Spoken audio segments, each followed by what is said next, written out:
John 17 verse 12. When I was with them in the world, I kept them in your name. I protected those whom you have given me, and not one of them has perished except the son of perdition, in order that the scriptures might be fulfilled.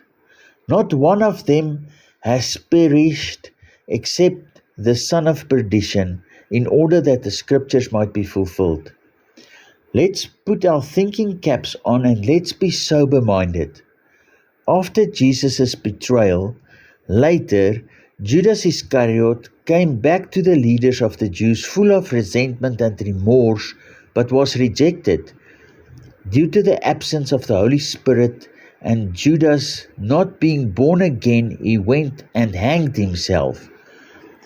It's at this very moment that Jesus was busy with the most important process in the history of humanity, the earth and in the heavens. He was busy with faith obedience, even to the death of the cross for all of creation. I personally think that if Jesus was somewhere busy with other not so pressing matters, and Judas would have busted in there asking for forgiveness for the betrayal, it would have been granted by Jesus.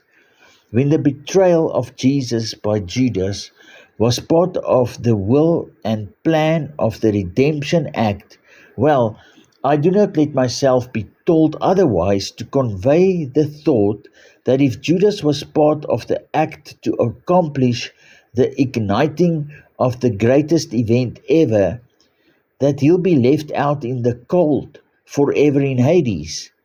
Jesus' obedience was greater than Judas' betrayal. Who was then the son of perdition other than old sinful Adam nature in Judas? And this is also us without the grace of the redemption plan in Christ. We, like Judas, also nailed Jesus to the cross. The awakening of the Christ nature in us by being born again of water and the Spirit of Christ, we are translated. This is the salvation grace of a loving Father to guide us by His Spirit and make us conscious of our Christ nature. We are before Him. That nature that died with Christ and rose again with Him. It is Ichabod for our Adamic nature, and it is Kabod for our Christ nature. Hallelujah. Father, unto your glory we ask, Holy Spirit, to help us and to guide us. Help us that our Christ nature rule over our Adam nature.